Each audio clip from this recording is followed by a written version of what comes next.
तो हम जो बात कर रहे थे कि जो ये जो लेबोरेटरी है बेसिकली टिश्यू कल्चर लेबोरेटरी है और इसके जो स्टेप मैंने 4 स्टेप है। सबसे पहले कल्चर को एस्टेब्लिशमेंट करना है, सेकेंड आपको मल्टीप्लिकेशन करना है और थर्ड है रूटिंग है, फोर्थ एक्लोमेटाइजेशन हार्डनिंग आपको करनी है। तो कल्चर को एस्टेब्लिशमेंट के लिए क्या क्या रिक्वायरमेंट आपको चाहिए, पहले मैंने बताया आपको मीडियम चाहिए, लेकिन मीडियम को बनाओगे कैसे, ये सबसे इंपॉर्टेंट चीज आएगी।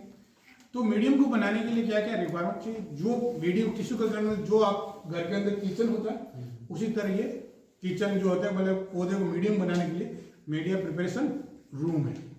तो मीडिया प्रिपरेशन सबसे पहले तो मीडियम को वेइंग करने के लिए क्या चाहिए, आपको वेइंग बैलेंस की जरूरत पड़ेगी। देन केमिकल्स के लिए केमिकल रैक्स आपको चाहिए, साल्ट। देखो जो भी मीडियम जो बनेगा आपके, तो जो भी क्वांटिटी जो आएगी, नाइट्रोजन पोटेशियम मैग्नीशियम अपन कह रहे हो, ये सारे के सारे क्या रहेंगे, साल्ट फॉर्म के अंदर प्रेजेंट रहेंगे। मैग्नीशियम के लिए मैग्नीशियम सल्फेट फॉर्म के अंदर अवेलेबल है, पोटेशियम नाइट्रेट फॉर्म के अंदर अवेलेबल है, अमोनियम नाइट्रेट फॉर्म के अंदर है। लेकिन अमोनियम नाइट्रेट और बैन हो चुका है, लेकिन टिश्यू कल्चर के अंदर वो रिक्वायरमेंट है। तो कंपनियां जो आजकल अमोनियम नाइट्रेट से कोई सब्सटेंस नहीं आता है, तो ए और जो बी ना पोटेशियम नाइट्रेट अमोनियम साइड, इसका मिक्सर बनाकर मार्केट के अंदर बेचा है, उन्हीं को लाइसेंस दे रखा है। बाकी अमोनियम नाइट्रेट इसलिए बैन कर रखा है कि लोग यूज करें इसको बॉम्ब बनाने के लिए, ये आपको उसकी नहीं करना, इसलिए इसको बैन कर रखा है। इसलिए डायरेक्ट मार्केट में जाए क्वांटिटी सब्सटेंस आता है, वो भी ये लिखा होता है ये स्टॉक ए बनाने के लिए सप्लीमेंट है, ये सप्लीमेंट फॉर एमएस मीडिया, क्या क्वांटिटी है वो लिखा होता है। ये जरूर है उसमें ये कंटेंट्स है, उसको अपन सेपरेट पोटेशियम दोनों मिक्स कर दिए, उसको अलग नहीं कर सकते, दिमाग में। उसके बाद में क्या करते हैं अपन, पोटेशियम मैग्नीशियम सल्फेट मैग्नीशियम इनको सारे फिर कैल्शियम क्लोराइड, इनका टोटल मिलकर अपन एमएस मीडियम बना लेंगे। तो उसके लिए अपन वेइंग बैलेंस होगा। तो मीडियम बनाने अब में पौधे को क्या चाहिए, सॉलिड सरफेस चाहिए, क्योंकि नेचर में खड़ा है वो मिट्टी के अंदर खड़ा है ना, तो सॉलिड सरफेस बनाने अपन यूज करते अगर अगर क्या करते हैं अपन अगर, और अगर बेसिकली अपन ऑब्टेन की जाती है एलगी से, कहाँ से करेंगे, एलगी है, रेड एलगी होती है, उसका भी लोगो एग्रीकल्चर टेक्नोलॉजी साउथ के अंदर वो इसका प्रोडक्शन है, रामेश्वर नगर में पूरी एक फैक्ट्री लगी हुई इसके, वहाँ इसका प्रोडक्शन होता है अगर का, ठीक है। और अगर जो है बेसिकली रेड एलगी जो जेलिडियम और ग्रेसिलेरिया उनसे उसको ऑब्टेन किया जाता है, और बेसिकली मेडिसिन वगैरह वैल्यूज की यूज की जाती है। तो अगर क्या जैसे हम मीडियम के अंदर डालेंगे, तो अगर मीडियम क्या हो जाएगा आपका सेमी सॉलिड होगा, ना ज़्यादा सॉलिड होगा ना ज़्यादा लिक्विड फॉर्म के अंदर, सेमी सॉलिड होगा, जिससे क्या कि प्लांट इसके इजीली खड़ा भी हो सके, प्लस वो न्यूट्रिएंट को इजीली अपने क्या कर सके, वो एब्जॉर्ब कर सके। ये ध्यान रखना, एक तो ये चीज़ हो जाएगा, मीडियम आपने प्रिपेयर करोगे, और उसके अलावा आपने अगर इसके अंदर यूज करना है मात्रा में एमएस मीडियम सारी कंसिडरेशन दे रखी है, ठीक है। तो मैं एमएस मीडियम एक टेबल दे दूंगा आपको, तो उसके अंदर सारी चीज़ें वो लिखी हुई रहेगी उसके अंदर। वैसे आप नेट पर सर्च करोगे एमएस मीडियम का, उसकी पूरी कंसिडरेशन आपको मिल जाएगी, ठीक है। एमएस मीडियम पूरा सेकेंड खूब मीडियम रहेगा। जब एक तो क्या होता है एमएस मीडियम रहेगा, शुरुआत जब भी शुरुआत करनी होती है एमएस मीडियम यूज किया जाता है, लेकिन फिर आपको क्या है कि नेचर में प्लांट जो है अलग अलग है, हर एक प्लांट कैपेसिटी अलग अलग है, कौन किस हिसाब से डेवलपमेंट होगा, कौन किस तरह मूवमेंट होगा, उसके हिसाब से रहेगा। तो इसलिए क्या होगा, जब पहले शुरुआत अपन यहाँ से करेंगे, फिर उसके बाद जो मीडियम की जैसे पौधे की रिक्वायरमेंट होती है उसके अकॉर्डिंग हम उसको चेंज करेंगे, और चेंज करने के बाद एट लास्ट क्या होगा, फिर हम खुद का एक नया मीडियम बन के निकल जाता है, हम उस मीडियम को अपना नाम दे देंगे हर एक का। तो जैसे केले के लिए बनाना मीडियम है, उसको वुडी प्लांट के लिए करें तो वुडी प्लांट मीडियम हो जाएगा। तो नए नए मीडियम आपके सामने आएंगे, खूब सारे स्टडी होगी, बट वेरिएशन क्या हो, शुरुआत हमने क्या एमएस मीडियम से अपने करने लगी, ये ध्यान देना। तो अपने क्या चाहिए, एक तो पीएच मीटर चाहिए आपको, मीडियम सबसे लास्ट में बनाने वाला, जो मीडियम बन जाएगा आपका उसके सबसे पहले चेक करना होता है उसकी पीएच, इंपॉर्टेंट चीज है। 5.8 इसकी पीएच रहेगी, अपन इसलिए पीएच इसलिए मानते हैं, इस पीएच के दौरान जितने भी साल्ट जो है वो आयनिक फॉर्म के अंदर अवेलेबल रहेंगे, और वो क्या करें, पौधा उसको इजीली एब्जॉर्प्शन कर सकते हैं। 5.8 पीएच रहेगा, ये ध्यान दें। पीएच लेने के बाद हम क्या करेंगे, उसके लास्ट में सबसे लास्ट में ऐड किया जाएगा पीजीआई। तो एक चीज आपको दिमाग में रखना, उसके अंदर कि ये जो स्टॉक जो मीडियम में खूब सारे एमएस मीडियम की लिस्ट टेबल होगी, उसके अंदर खूब सारे साल्ट होंगे, कुछ माइक्रो में क्या है, बहुत मिलीग्राम माइक्रोग्राम में चाहिए आपको, तो माइक्रोग्राम क्या करते हैं, हम लोग इतना वेइंग कर नहीं सकते, आप 1 लीटर 2 लीटर बनाते हैं, अपन उसको वेइंग नहीं कर सकते। तो हम क्या करते हैं, उन सारे मीडियम में क्या करते हैं, एक स्टॉक बनाते हैं। तो जैसे कि पोटेशियम नाइट्रेट, अमोनियम नाइट्रेट क्या है, हम उसका स्टॉक बना के रख लेते हैं हर एक का। पहले साल्ट एक साथ सारे मिक्स नहीं करते, अमोनियम एक स्टॉक ये हो गया। दूसरा स्टॉक करते हैं जितने भी साल्ट होते हैं ना, सल्फेट साल्ट, उनका एक स्टॉक बनाते हैं। फिर कुछ जो है बोरिक एसिड, पोटेशियम है, आयोडाइड है, इनका एक स्टॉक बना लिया। एक होता है फिर लास्ट स्टॉक एक आता है आपका आयरन कंटेंट का। क्या होता है? आयरन का। आयरन के लिए बेसिकली साल्ट अवेलेबल होता है अपन को फेरिक क्लोराइड से, फेरिक क्लोराइड से, लेकिन फेरिक सल्फेट जो रहेगा, फेरिक अपना यूज है सल्फेट का, और इसके साथ यूज करते हैं अपन EDTA। एक्चुअली क्या है कि फेरस सल्फेट क्या होता है वो प्रेसिपिटेट हो जाता है, ठीक है, उसको रोकने के लिए, और प्लस क्या होता है मीडियम जैसे ऐड करेंगे ना, प्रेसिपिटेट हो गया, अगर वो PPT बन गई तो उसको वो एब्जॉर्ब नहीं कर पाता। तो हम क्या करें, उसका EDTA डाल देते हैं। EDTA क्या करता है, आयरन आयन को वो क्या करता है अपने साथ बाइंड कर लेता है, जिसे कहते हैं चिलेटिंग एजेंट। जब पौधे की रिक्वायरमेंट पर जरूरत होती है ना, तब वो उसको आयन देते रहता है कंटिन्यू। तो ये कॉन्सेप्ट हो गया इसको मीडियम करना। तो हम क्या करते हैं, उस सारे जो मीडियम होता है हम उसका स्टॉक बना के रखते हैं। क्या करते हैं हम? स्टॉक का मीनिंग क्या होता है कि हम जब भी जरूरत पड़ी है उसमें से कितना ml अपन ले रहे हो। एक बार ये है, वो आपकी रिक्वायरमेंट है 1650 मिलीग्राम, 1650 मिलीग्राम रिक्वायर्ड किसके लिए है? 1 लीटर के लिए। कितने लीटर? वो 1 लीटर के लिए। अगर हम वेइंग करके बनाए, हम क्या चाहते हैं उसका स्टॉक बना के। स्टॉक कैसे बनाओगे कि मुझे क्या करना है कि 20 ml लेना है, यानी 20 ml वाटर में अगर कंटेंट ले रहा हूँ, उस 20 ml के अंदर मेरा 1650 मिलीग्राम होना चाहिए। स्टॉक में जब 20 ml में दूंगा, उस 20 ml मेरा इतना कंटेंट होना चाहिए। तो हम क्या इस तरह इसका स्टॉक बनाते हैं। 20 ml मेरा इतना क्वांटिटी है, तो 1 लीटर में कितना होगा वो 82.5 ग्राम। सो जस्ट कन्वर्ट कर दो आप उसको। तो 20 ml में इतना है, पहले 1 ml वैल्यू निकाल दो, फिर 1000 से मल्टीप्लाई कर दो, तो टोटल वैल्यू जो है उसके ग्राम के अंदर आ जाएगी। तो हम क्या करते हैं, ग्राम उसका स्टॉक बनाते हैं। तो हम ज़्यादा क्या करते हैं, वेइंग करने की जरूरत नहीं होती है। एक बार स्टॉक बना लिया आपने, फ्रीजर में रखना होता है। स्टॉक क्या करेंगे, फ्रीजर में रखना होता है, तो क्या होगा कंटामिनेशन हो सकता है उसके लिए। हम क्या फिर जस्ट मीडियम बनाना है, 20 ml इसमें लिया, 20 ml स्टॉक ले लिया, जिससे B और C D इस तरह 5-5 ml लेकर आप हटा जल्दी से आप मीडियम बना सकते हो। तो बार बार वेइंग करने में, क्योंकि माइक्रोग्राम है।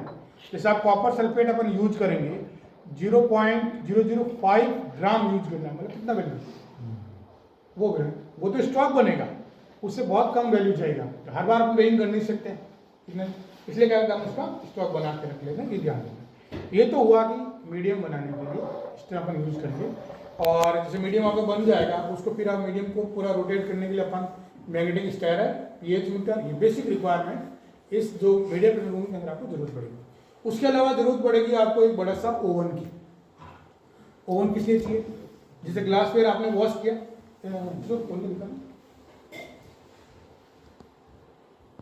हॉट एयर रहेगा, इसके एयर भी इसके अंदर सर्कुलेट होगी। जैसे ग्लासवेयर को वॉशिंग करने के बाद में आप ग्लासवेयर क्या करें, उसके अंदर ओवन के अंदर अपन रखें। बड़े इंडस्ट्री तो है, इंडस्ट्री लेवल का ओवन है, छोटे लेवल का तो ओवन छोटे भी आते हैं, तो इसके अंदर रख दें ग्लासवेयर को सुखाने के लिए। और अपन 200 डिग्री टेम्परेचर रखें, क्या होगा कि इनके जो कोई भी कंडेंस होगा वो वहीं खत्म हो जाएगा। ठीक है, तो मीडियम बनाने के बाद मीडियम को अपन यहाँ पे पोरिंग कर देंगे इसके अंदर, जैसी जो रिक्वायरमेंट है। स्टार्टिंग अपन शुरुआत करेंगे कल्चर ट्यूब से, ये तो जैसे फ्लास्क हो गए, शुरुआत करेंगे अपन कल्चर ट्यूब से। ये कल्चर ट्यूब रहेगी बना हुआ होगा, ठीक है। तो क्या करेंगे अपन, कल्चर ट्यूब रहेगी, और कल्चर ट्यूब में क्या करेंगे, जो भी एक्सप्लांट अपन उसको, ये तो हुआ आपका मीडियम बनाने का। मीडियम बनाने के बाद में आपने मीडियम बनाया, और दूसरा उसके अलावा मीडियम में और अपन ऐड करना पड़ेगा इसके अंदर शुगर।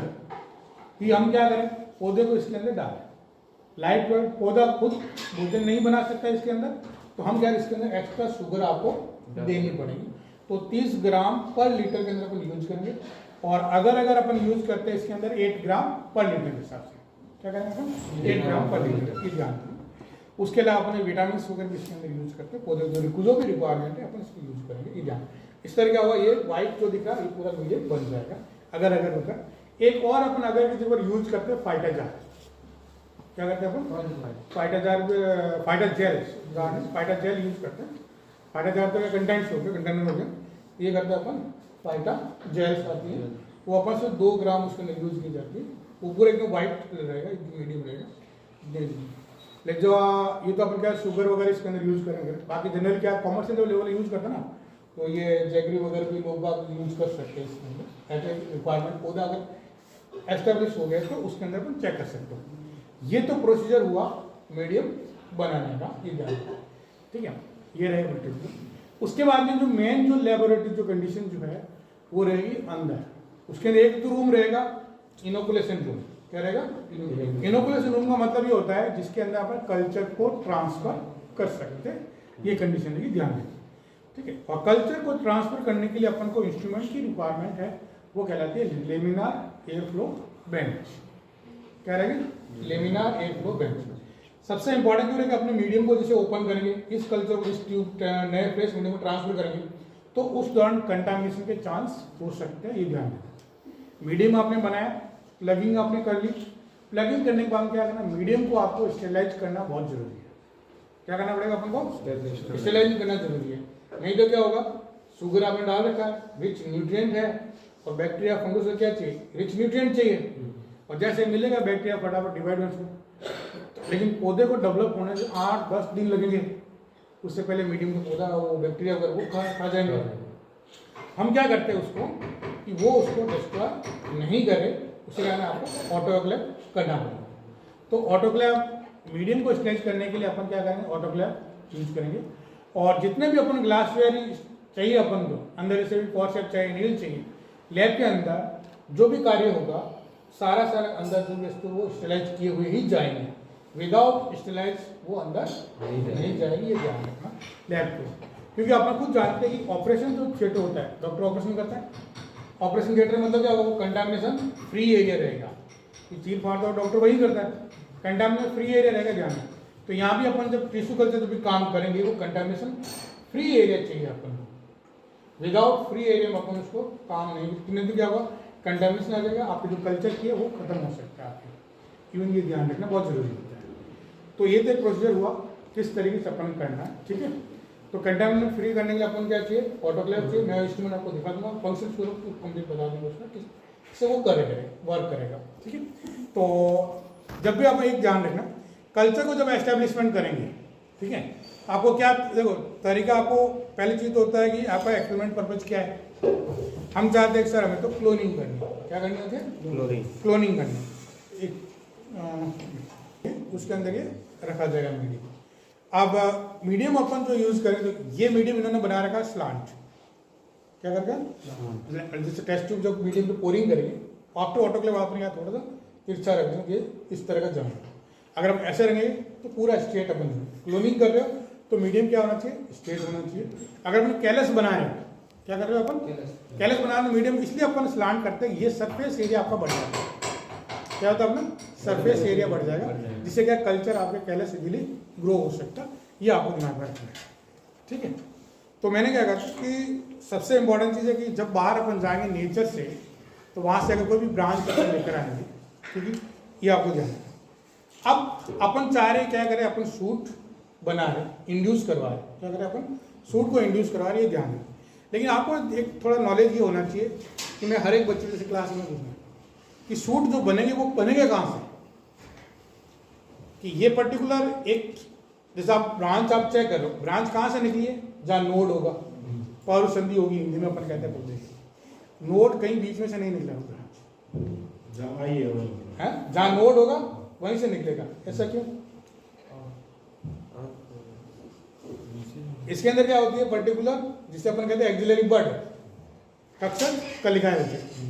आप हमेशा देखते हैं पौधे ने बहुत बड़ा अपनी ज्यादा इंटेलिजेंट बना रहा है नेचर ने उसको। पौधा तो जर्मिनेट होता है, बीज देखो एम्ब्रियो में क्या होता है, जस्ट शूट एपिकल मेरिस्टेम होता है उसके अंदर, और रूट एपिकल मेरिस्टेम। बीज सीडलिंग जैसे बना, पौधा खड़ा हुआ, ठीक है, इतना बड़ा वो सीधा सीधा खड़ा होगा, उसके क्या शूट एपिकल मेरिस्टेम से डिवाइड बढ़ता जाएगा, ठीक है। अब क्या है, नेचर ने क्या है, जैसे अपने जैसे खड़े होता है ना, जैसे कि जानवर है, उसको कट कर दिया, कट करिए, फिर पौधा कैसे जिंदा रहेगा। तो नेचर ने क्या किया, उससे बचने के लिए उन्होंने क्या किया, हर एक नोड पे क्या किया, एक्सिलरी बढ़ देती, इनमें कहते हैं कक्षक कलिका है, और आलू के ऊपर होती वो होता है अपना आँख, नोड होता है ना वहाँ पे आँख डेवलपमेंट होती है वो चीज़ की। तो यहाँ पे क्या होती है, हर एक जो नोड रीजन है वहाँ क्या दे रही, कक्षक कलिकाएं दे रही। अगर ऊपर से आपने कट कर दिया तो यहाँ से नई ब्रांच निकल जाएगी। तो पौधा नेचर इसको दे रखा है, ऑप्शन दे रखा है इस तरीके से क्या यहाँ इसके सूटेबल प्रिजर्व फॉर्म में रहेगा अपन इसमें। और हम क्या काम कर रहे हैं, इसको थोड़ा सा हार्मोन बढ़ाएंगे इसके अंदर, और इस जो सिंगल जो ये ब्रांच निकल रही है, सिंगल ब्रांच निकल रही है, इसके सामने आता है एक्सप्लांट। एक्सप्लांट का मतलब क्या होता है, पौधे से जो अलग हुआ जो पार्ट है जिससे अपन कल्चर को एस्टेब्लिशमेंट करेंगे वो कहलाता है एक्सप्लांट। हिंदी में अपन कहते हैं कृतो उतक। कृतो मतलब करने वाला, उतक होगा टिश्यू, उतक जो अपन कहेंगे जो कार्य करने वाला जिसे अपन को एस्टेब्लिशमेंट करना वो सारा एक्सप्लांट कहलाएगा, चाहे लीफ हो चाहे नोडल सेगमेंट हो। इवन कल जब भी अपन क्लोनिंग के लिए अपन यूज करेंगे, बच्चे क्या गलती कर लेते हैं कि क्लोनिंग के लिए सने कहे जैसे कट करना है, नोड को रखा ही नहीं है, बीच वाला पार्ट ले लिया, कल्चर कभी एस्टेब्लिशमेंट नहीं, तो सूट उससे नहीं निकलेंगे। तो सूट निकलने में ध्यान है उसके अंदर एटलीस्ट एक नोड उसके पास रहनी चाहिए, एक नोड उसके पास रहनी चाहिए। देखो इन्होंने डाल रखा है, ये देखो ये पूरा नोड डिवीजन से डाल रखा है, नए सूट यहाँ से निकले, ठीक है। ये मोनोकॉट का प्लांट है, इसमें देखो नए सूट यहाँ से निकले हुए, आप चेक कर सकते हो, घुमा सकते हो, ठीक है ना, नोड डिवीजन से निकलेगा। तो हम लोग क्या करते हैं कि इस तरह ये कार्य करते हैं, ठीक है। अब मेन चीज इसके अंदर पीजीआर मैंने कहा, इसके अंदर क्या है, अगर अपन बड ब्रेकिंग का कार्य करेंगे या सूट इंडक्शन अपने कार्य करेंगे, सर ये काम इसके अंदर भी रहनी चाहिए। नहीं पीछे वाला नीचे वाला नो, ये नोड नीचे रहे, जरूर नहीं नीचे रहे, दो होता है नीचे चले जाते अपन को ऊपर, ठीक है। तो एक तो चीज ये रहेगा, इसमें आप देख सकते हो, इसको अटैच फॉर्म रहेगा, ठीक है। एक सिंगल ब्रांच निकलेगी। हम क्या करते हैं मीडियम के अंदर पीजीआर जब बढ़ाएंगे तो क्या एक ही ब्रांच से 2 3 4 सूट निकल सकते हैं, तो 3 4 सूट निकल सकते हैं, तो उससे अपन कहते हैं बड ब्रेकिंग। इन बड को आपने तोड़ा ना तो बड ब्रेकिंग कहलाएगी वो। तो उससे बाद एक तो ये स्टेप हुआ, तो ये अपन क्या करेंगे, कल्चर ट्यूब से अपन एस्टेब्लिशमेंट करेंगे। यहाँ से निकलने के बाद भी जैसे बड ब्रेकिंग होगी, इसके बाद क्या करें हम फ्लास्क के अंदर मीडियम बनाएंगे, यहाँ से टेस्ट करके अपन ट्रांसफर करेंगे उसको नेक्स्ट मीडियम के अंदर। फिर इसी नोट से अपन फिर अपन क्या उससे टिप कट कर देंगे, जैसे टिप कट करेंगे तो साइड से और खूब सारी ब्रांचिंग हो जाएगी। तो इससे ब्रांचिंग करते करते क्या होगा कि अपन लास्ट में जब ये कल्चर बॉटल यूज करेंगे, इस बॉटल सिंपल मल्टीप्लिकेशन में क्या होगा, एक चीज आप ध्यान रखना, जब अपन शुरुआत करेंगे तो मीडियम की जो कंसंट्रेशन है कि पीजीआर उसकी कंसंट्रेशन ज्यादा रहेगी, हाई गन। जैसे मैंने यहाँ पे डाला बीएपी 5 मिलीग्राम, लेकिन इस बोतल का जब मैं पहुंचूंगा तो बीएपी कंसंट्रेशन मेरी 0.5 हो सकती है, 0.25 हो। कारण बता दूं मैं, यहाँ जो अपन यूज करें वो टिश्यू क्या था, हार्ड था भाई। हार्ड को थोड़ा सा अगर उसको एस्टेब्लिशमेंट करना है थोड़ा ज्यादा देना पड़ेगा, ठीक है। और जब धीरे धीरे फिर सॉफ्ट हो जाएगा तो अब सॉफ्ट में क्या होगा, उसको मीडियम कंसंट्रेशन कम चाहिए, नहीं तो फिर क्या वो डिफॉर्मेशन उसके अंदर हो सकता है, प्लांट टेढ़ा हो सकता है, उससे एस्टेब्लिश फर्क पड़ेगा, ये ध्यान रखना है। तो जैसे अपन आगे बढ़ेंगे तो मीडियम की जो पीजीआर जो है उसका लेवल अपन कम करते जाएंगे, ये आपको ध्यान रखना है, ठीक है। तो यहाँ स्टेज पहुँचते पहुँचते क्या होगा, खूब सारे इसके अंदर शूट बन जाएंगे। तो ये तो होता है मल्टीप्लिकेशन स्टेज कहलाएगी, ठीक है। अभी क्या सर्दी में थोड़ा था तो बाकी शूट बने हुए नहीं थे, लेकिन आपको वो पूरा बॉटल बनाते हैं। मेरा क्या पूरा काम करता है 8-10 प्लांट पे, तो पूरा ऐसे कल्चर होने के बाद में अपन क्या करेंगे, ओनली मल्टीप्लिकेशन ओनली बस शूट का ही डेवलपमेंट होगा, उसके अंदर रूटिंग नहीं होगी, ध्यान रखना। रूटिंग कब डेवलपमेंट होगी, जब आप यहाँ से सिंगल शूट को निकाल कर रूटिंग के अंदर ट्रांसफर करोगे। तो रूटिंग के लिए आपको अलग मीडियम बनाना पड़ेगा। रूटिंग के लिए मीडियम की क्या क्या रिक्वायरमेंट बता देंगे। जो मीडियम जो आपने बनाया एमएस मीडियम बनाया ना, एमएस मीडियम पूरा इसके अंदर अपन क्या रूटिंग को डेवलप करानी है, तो उसके लिए मीडियम की जो कंसेंट्रेशन जो है माइक्रो और मैक्रो न्यूट्रिएंट की, उसको अपन 1/4 कर सकते हैं, हाफ कर सकते हैं और 1/8 भी कर सकते हैं, रिक्वायरमेंट के अकॉर्डिंग रूटीन किसके ऊपर वो इजीली आपकी डेवलपमेंट हो जाए। दूसरा रूटीन के लिए हार्मोन पर यूज करेंगे IBA, indole butyric acids, indole butyric acid अपन उसका हार्मोन यूज करेंगे रूटीन के लिए। दूसरा अपन रूटीन के लिए क्या करेंगे, जो मीडियम आपका व्हाइट दिख रहा है इसके अंदर अपन एक और चीज ऐड की जाती है, चारकोल, तो डार्कनेस देनी। रूटीन जो प्रिफर करता है प्लांट डार्कनेस को, इसको प्रिफर करके वो डार्कनेस को प्रिफर, ये आपको दिमाग में रखना है। अब क्या होता है कि आपने सर किसी को क्वेश्चन, सर इसने मीडियम कम क्यों किया, जैसे हमने पौधे को रखा, ठीक है। अब अगर न्यूट्रिएंट कंडीशन आसपास है तो वो जल्दी एब्जॉर्ब हो गया, अब एब्जॉर्ब होने बाद क्या उसका न्यूट्रिएंट कम पड़ गया, तो कम पड़ गया, न्यूट्रिएंट दूर है तो क्या करेगा वो उस दूर को अपने पास लेना क्या करेगा, रूट जाएगी। तो हमेशा क्या रूट जाती है न्यूट्रिएंट के पास में, प्लांट थोड़ी जाता है, प्लांट ऐसे तो डेवलप होगा। इसलिए क्या अपन रूटिंग डेवलप कराने के लिए कंसर्न इसलिए आदि की जाती है। दूसरा सबसे इंपॉर्टेंट चीज आपको दिमाग में रखना है, देखो सूट तो मैंने क्या कहा, सूट का डेवलपमेंट हमेशा नोड रीजन से होगा। रूटिंग जो पार्ट है वो कहीं से भी डेवलपमेंट हो सकती है। रूटिंग के लिए नोड की जरूरत नहीं होती। क्यों नहीं होती बता दूं मैं। रूटिंग जो डेवलपमेंट होती है वो पेरिसाइकिल से, कहां से होती है वो, पेरिसाइकिल से, आपने पढ़ा होगा। तो पेरिसाइकिल क्या है, होल प्लांट के अंदर अवेलेबल है कहीं से भी, यानी रूटिंग जो है वो कहीं से भी डेवलप हो सकती है। लेकिन सूट के लिए क्या चाहिए, एटलीस्ट वन नोड आपको चाहिए, ये दिमाग में रखना है, ठीक है।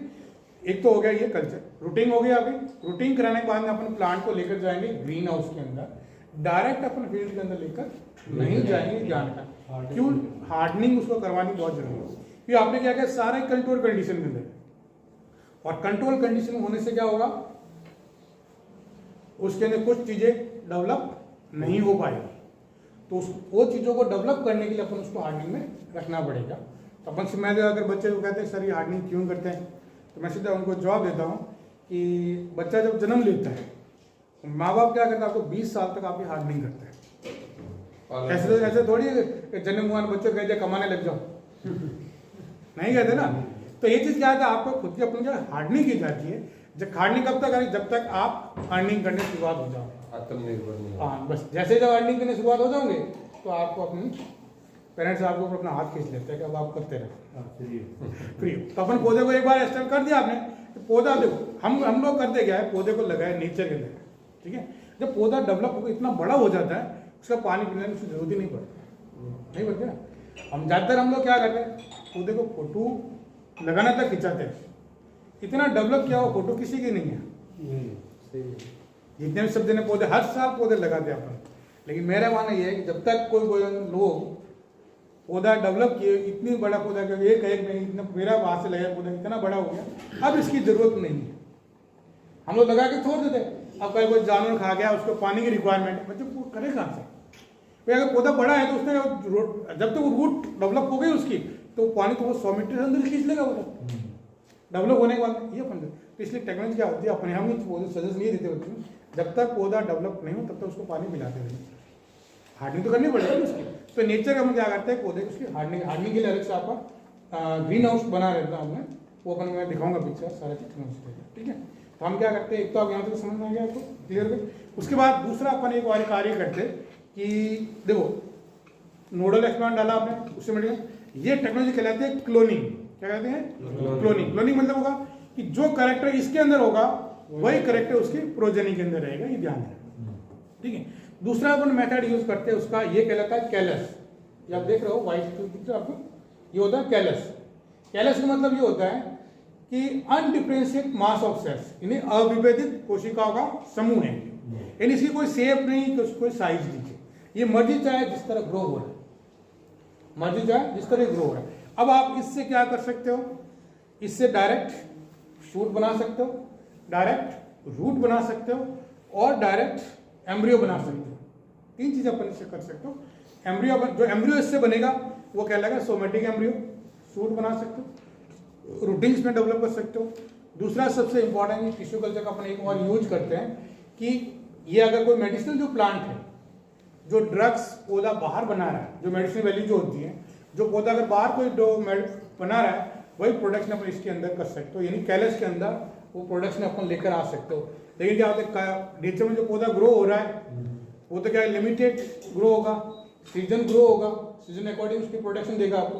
लेकिन कल्चर में क्या होगा, वो पूरे साल भर आपका प्रोडक्शन दे सकता है। इधर कहते हैं सेकेंडरी मेटाबॉलाइट का प्रोडक्शन भी अपन कर सकते हो पौधे के द्वारा, ठीक, कल्चर के द्वारा। ये मतलब मोटे तौर पर ये कॉन्सेप्ट है, किस तरह अपन इसको डेवलप कर सकते हो।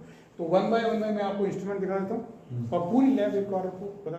हम तो क्या है, जो प्लांट मैंने कहा था वहाँ हार्डनिंग करना है आपको, तो ये कहलाएगी हार्डनिंग भी है।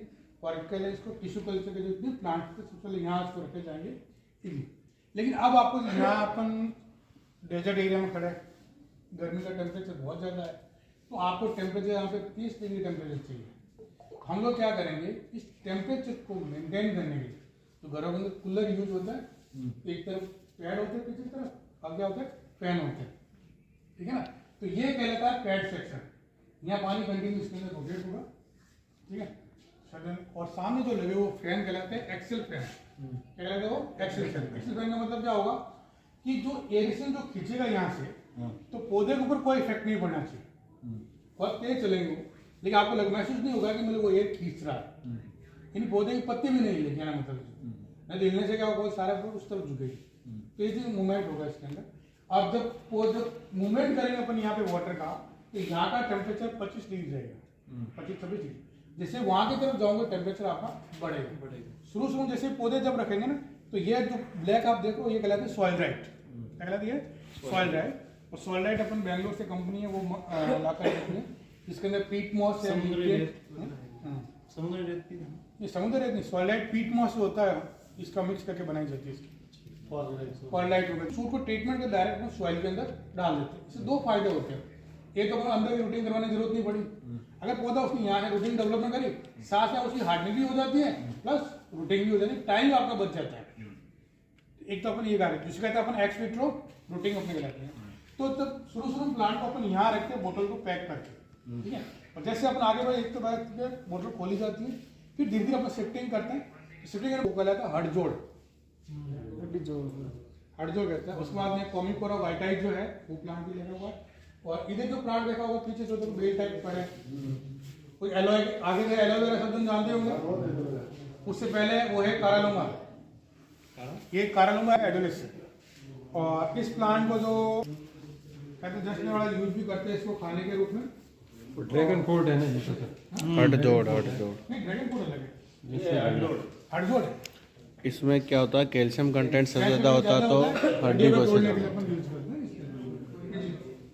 एक आप लोग ये टेक्नोलॉजी भी यूज कर सकते हो, ये कहलाती है एरोपोनिक्स। ये टेक्नोलॉजी है टिश्यू कल्चर के अलावा, ये कहलाती है एरोपोनिक्स की, ठीक है। इसके अंदर क्या है, चैम्बर बने हुए हैं, ठीक है। पाइप इसके अंदर डाला हुआ है और वो क्या करता है, मिस्ट बनाता है, ठीक है। बाय प्रेशर से क्या होता है, मिस्ट बनाएगा। और इसके हम लोग क्या करेंगे, इसके ऊपर जो स्टेम कटिंग करके जो वहां रखे हैं ना अपने बाहर, जिसमें स्टेम एटलीस्ट लोड होनी चाहिए, उसके बाद रूटिंग डेवलपमेंट, इसकी रूटिंग डेवलपमेंट हो जाए, इसमें अंदर होगी। सारों को मत हटाओ, तो ये रूटिंग आ गई, देखो रूटिंग आ गई, तो कैल्शियम फॉर्मेशन आगे में बहुत ज्यादा आगे बहुत ज्यादा, ठीक है। तो आप क्या करते हैं, एक तो पूरा घुमा के लेके आ रहे हैं, कुछ लगा है टेक्नोलॉजी ऐसे डेवलपमेंट मीडियम भी कम लगे और पौधे भी कम लगे, और डायरेक्ट इसको अपन पॉलीबैग्स में लगा सकते हो। तो ये टेक्नोलॉजी कहती है एरोपोनिक्स की, और इसका भी हम लोग इसका यूज कर रहे हैं। एक्सपेरिमेंट कौन कौन से प्लांट है डेजर्ट के, अपन इसको आइडेंटिफाई कर रहे हैं। हाँ ऊपर से मेंटेन करना पड़ेगा आपको, नहीं तो ग्रीन हाउस के कंडीशन डेवलप करनी पड़ेगी। हाँ ये भी प्रोसेस है कुछ नहीं, तो अलग अलग टेक्नोलॉजी है, अलग अलग अपन इसके अंदर यूज कर सकते हो, ठीक है। अब आपके कोई भी क्वेश्चन हो, सक्सेस रेट कि प्लांट्स के कारण, तो प्लांट्स वापस जैसे नेचर के अंदर है, नेचर से आप लैब के अंदर लेकर आए हो, और लैब से वापस अपन कहाँ लेकर जा रहे हो, नेचर के अंदर लेकर जा रहे हो, ये आपको ध्यान देना। अब देखो बाहर अपन जो कार्य पहले कर रहे थे उसको अपन कहते हैं मैक्रो प्रोपेगेशन, मैक्रो मतलब वृद्ध स्ट्रक्चर पे अपन प्रोपेगेशन कर रहे थे, ठीक है। अब यहाँ क्या हो रहा है कि अपन टर्म यूज करते हैं कि माइक्रो प्रोपेगेशन, माइक्रो मतलब सूक्ष्म प्रवर्धन है ना, प्रोपेगेशन मतलब पौधे को बढ़ाना, सिंपल सी ये चीज कहानी होगी। लेकिन वो होता है माइक्रो लेवल पे, यानी आपको स्मॉल लेवल पे क्या होता है कि जैसे छोटी सी अगर बोतल है इसी के अंदर ही अपन 100-150 प्लांट्स डेवलप कर सकते हैं। अब डेवलप करने की टेक्नोलॉजी क्या रहेगी, इसके अंदर स्टेप चलेंगे, ठीक है ना। स्टेप मतलब कि पर्टिकुलर स्टेप हो, सबसे पहले तो होता है स्टेप होता है कल्चर को एस्टेब्लिशमेंट करना, आवश्यक कल्चर को एस्टेब्लिशमेंट करना, ठीक है। दूसरा स्टेप होता है कि मल्टीप्लिकेशन करना, क्या करना है उसका, मल्टीप्लाई करना उसको, किस तरह कल्चर को मल्टीप्लाई करें।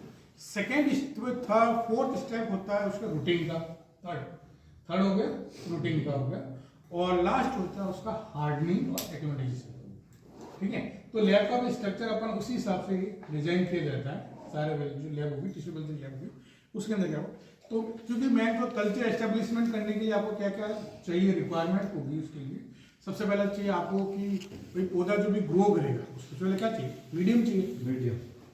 अब जो नेचर के अंदर पौधा जो ग्रो कर रहा है, ठीक है, तो मिट्टी जो सॉइल से पौधा अगर प्राप्त हो वो क्या ले रहा है, न्यूट्रिएंट ले रहा है प्लस वाटर यूज कर रहा है, बाकी पौधा खुद भोजन अपना खुद ही बनाता है, ये अपन सभी जानते हैं।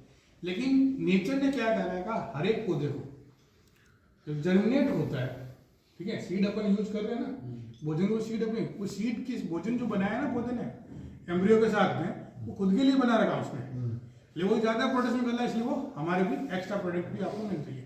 अपने एग्रीकल्चर फील्ड है ऑलरेडी अपन नोन है, ठीक है, क्योंकि जब पौधे सीड अपन जब सॉइल के अंदर जब डालते हैं, ठीक है, सॉइल से जमीन से जब वो बाहर निकले तब तो उसको भोजन बना नहीं सकता वो, इसलिए नेचर ने क्या है उसको ऑलरेडी अपन एक्स्ट्रा भोजन उसको दे रखा है, ठीक है।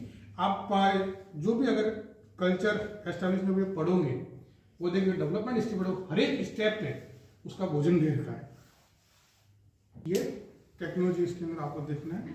तो एक्चुअली मैंने क्या कहा था कि कोई भी जो पौधा होगा ना, जैसे आपने देखा होगा कि अगर पोलन ग्रेन भी बन रहे हैं, ठीक है, उससे पहले उन्होंने टेपेटम एक लेयर दे रखी उसको डेवलपमेंट होने के लिए, एग भी बन रहा है तो उससे पहले न्यूक्लियस की लेयर होगी, अगर एम्ब्रियो भी बन रहा है तो एंडोस्पर्म उसके साथ में डेवलप, यानी न्यूट्रिशन उसके साथ में कहीं कहीं लेवल है। जब सीड बन जाता है तो उसी तरीके से क्या करेंगे, आपको पौधे को अपना डेवलप कराना है नेचर के अंदर, जिससे जो नेचर में जो न्यूट्रिएंट को प्राप्त कर रहा है वही मीडियम अपन को पौधे को यहाँ पे बनाना है।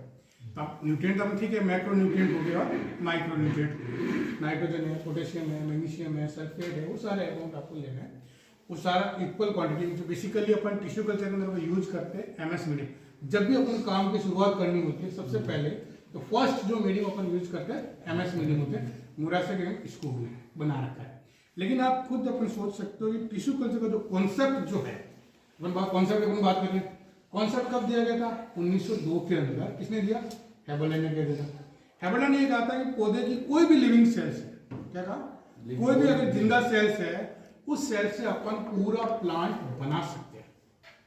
लेकिन इस बात को प्रूव करने के लिए सिंगल सेल्स, कोई भी लिविंग सेल्स है, कोई लिविंग सिंगल सेल्स अपन, यानी अपन क्या करना, सिंगल सेल उसको निकाल कर उसको मीडियम में रख कर उसको ग्रो कराओगे, देन उसको कंप्लीट प्लांट बना सकते हो। तो उसको, उस कॉन्सेप्ट को डेवलप होने में 1964 के अंदर वॉशिंगटन हिल्डेब्रांड उन्होंने जाकर प्रूव कर पाए। कॉन्सेप्ट कब डेवलपमेंट हुआ, 1902 के अंदर, और विकसित जो कब डेवलप हुआ वो कंप्लीट जो प्रूव कर पाए अपन 1964 के अंदर। आप सोचो इतने साल तक हुआ क्या, क्या कमियां है भाई, दिमाग में अपने कॉन्सेप्ट खूब सारे आते हैं, ये चीज करना है, लेकिन जब काम करोगे तो क्या होता है, प्रैक्टिकल चीजें लगे, थ्योरी तो चीज आपने कह दिया ये चीज होना चाहिए, क्योंकि आपने कहते हैं cell arise from the pre existing cell, cell theory सब जने जानते हैं, ठीक है ना, लेकिन हम क्या चाहते हैं उसको किस तरीके से वो ऑब्टेन हो, किस तरीके से हो।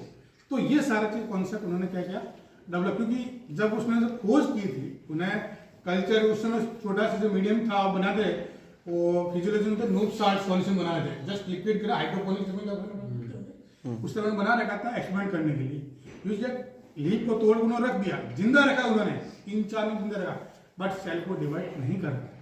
क्यों नहीं कर पाए, कि उस समय उस दौरान उनको पीजीआर का कोई भी नॉलेज नहीं था, मतलब प्लांट ग्रोथ रेगुलेटर जो मेन रिक्वायरमेंट रहेगी, तो इस क्या है, प्लांट ग्रोथ रेगुलेटर इससे रिक्वायर्ड। प्लांट ग्रोथ में कौन सी, ऑक्सीजन है, साइटोकाइनिन है, जिबरेलिन्स है, एसिड्स है, इवन आपके ethylene basically dry fruit ripening के लिए अपन काम में लेते हैं, ये आपको ध्यान रखना है। लेकिन ऑक्सीजन की जो खोज हुई 1934 के अंदर, एफ वेंट ने खोज की थी, हाँ, उसके बाद में 1955 के अंदर मिलर एक्सपेरिमेंट, उन्होंने काइनेटिक की खोज करी थी, और इन दोनों के कॉम्बिनेशन के अकॉर्डिंग 1957 के अंदर मिलर एंड शूब ने मिला एक ऑर्गेनोजेनेसिस कॉन्सेप्ट दिया था। ऑर्गेनोजेनेसिस मतलब ये होगा कि अगर केमिकल का क्राइटेरिया अगर अपन चेंज करेंगे तो जो चाहे अपन उसको ऑर्गन बना सकते हैं, जो चाहे अपन ऑर्गन उसके बना सकते हो, ये कॉन्सेप्ट है। तो उन्होंने क्या कहा था, अगर साइटोकाइनिन का रेशियो अगर ज्यादा रखेंगे एज कम्पेयर टू ऑक्सीजन तो क्या बनेगा, सूट बनेगा, क्या बनेंगे, सूट बनेंगे। अगर ऑक्सीजन का रेशियो आपने ज्यादा रखा एज कम्पेयर टू साइटोकाइनिन तो रूटीन का डेवलपमेंट होगा। अगर दोनों अगर इक्वल अमाउंट ऑफ ऑक्सीजन करेंगे वो क्या रहेगा, कैलस बनेगा उसके लिए। लेकिन सबसे इंपॉर्टेंट चीज आपको ध्यान रखना कि प्लांट के अंदर खुद के अंदर भी हार्मोन होते हैं, यानी जो रिजल्ट जो आपके सामने जो व्यू आएगा एक्सोजेनियस प्लस एंडोजेनियस, अंदर और बाहर दोनों कॉम्बिनेशन मिलके, लेकिन अपन अंदर वाले अपन नेग्लेक्ट कर लेते हैं और बाहर वाला अपन जब तक अपन देखते हैं किस तरह से इफेक्ट शो करते हैं, ध्यान रखना। लेकिन सबसे बड़ी इंपॉर्टेंट चीज है टिश्यू कल्चर की जरूरत पड़ेगी। ये कॉन्सेप्ट आया है। एक तो पहले चीज क्या था कि अपन को नेचर में जो चीज हो रही अपन लैब के अंदर करके उसको कंट्रोल कंडीशन करके अपन उसकी स्टडीज कर सकते, एक तो चीज था। लेकिन उसके अलावा कहा इसको चेंज क्या, मॉडिफिकेशन करें, क्या अपन उसको चेंज करें तो अपन और भी आगे अपन इसको प्रूव कर पाए। पहले स्टडी के लिए उन्होंने सोचा, फिर उन्होंने कहा कि कुछ ऐसे प्लांट हैं नेचर के अंदर जिसका एम्ब्रियो सीड जो है वायबल नहीं हो सकता। तो सबसे इंपॉर्टेंट चीज काम किसके लिए शुरुआत की उन्होंने, ऑर्किड जो फ्लोरिंग प्लांट्स है उनका सीड जो वाइबिलिटी सबसे लो होती है, और लेकिन उसका फ्लावर जो है सबसे महंगा है। टूलिप जो प्लांट है, हर एक प्लांट फ्लावर क्या होता है, महंगा होता है। तो उन्होंने कहा कि क्यों नहीं, और प्लस अगर सेक्सुअल रिप्रोडक्शन करेंगे तो क्या हो रहा है, करेक्टर हर जनरेशन क्या होगा, वो वेरिएशन होगा। लेकिन हम टिश्यू कल्चर में क्या क्या है, करेक्टर भी वही रहने चाहिए, तो उन्होंने क्या उसकी क्लोनिंग करनी पड़ी। तो टिश्यू कल्चर द्वारा उन्होंने क्लोनिंग करके जो शुरुआत की थी ऑर्किड की रिक्वायरमेंट। दूसरा सबसे इंपॉर्टेंट चीज केले का शुगर कैन है, अपन कल्चर टेक्नोलॉजी यूज करते, केले में क्या होता है, सीड है नहीं, तो अपन चाहते हैं उसको कल्चर सेम प्लांट अपन दे किसानों को। तो उस तरह उन्होंने क्या है, कल्चर इस टेक्नोलॉजी उन्होंने डेवलप कर दिया। उसके बाद फिर कुछ लोग जब थोड़ा आगे बढ़े, उन्होंने कहा क्यों नहीं हम सेल को दो अलग अलग जीनस है या स्पीसीज है उनको आपस में फ्यूजन करवा सकते हैं। तो वन ऑफ टेक्नोलॉजी आप जानते हो, प्रोटोप्लास्ट फ्यूजन टेक्नोलॉजी। यानी प्रोटोप्लास्ट क्या होता है, सेल जो होती है प्लांट की सेल वॉल है, सबसे बात सेल वॉल को अगर अपन रिमूव कर देते हैं, सेल वॉल को रिमूव करने के बाद जो स्ट्रक्चर बनेगा वो कहलाएगा प्रोटोप्लास्ट। यानी विदाउट सेल वॉल सेल, ऐसी सेल है जिसके चारों तरफ सेल वॉल नहीं है, प्लांट सेल, वो कहलाता है प्रोटोप्लास्ट। ठीक है, एक्चुअली क्या होता है कि पोलन ग्रेन जो है उसके बाद गैमेट्स बनते हैं, सबसे बड़ा जो बैरियर होती है सेल वॉल को फ्यूजन कराने के लिए। तो साइंटिस्ट ने क्या किया, इस बैरियर को ब्रेकअप करने के लिए उन्होंने सेल वॉल को हटाया और दो सेल को फ्यूजन करवा दिया। तो ये टेक्नोलॉजी धीरे धीरे बढ़ती गई। उन्होंने कुछ लोगों ने कहा कि पूरा अब दोनों जीनोम दोनों